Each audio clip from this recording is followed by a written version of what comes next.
ज़िबा होने वाली बकरी अपने जल्लाद से कैसे प्यार कर सकती है? ये कैसी बातें कर रहे हो?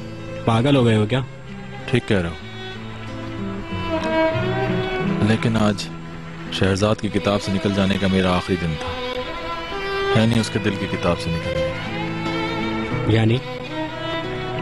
यानी अब वो सिर्फ मेरी दोस्त है, सिर्फ दोस्त। सब खत्म हो गया, सब कुछ, सब कुछ।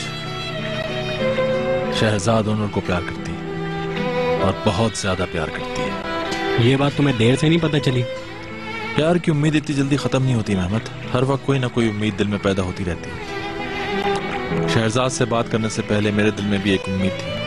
ठीक है, अगर ओनर उससे प्यार करता है, लेकिन शायद शहजाद उससे प्यार नहीं करती। आज मालूम हुआ है तुम्हें? कैसे मालूम हुआ? शहजाद की आंखों में देखा और जवाब मिल गया।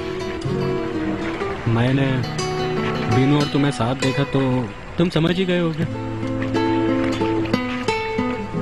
करीम, क्या तुम बीनू को पसंद नहीं करते? पसंद करता हूँ।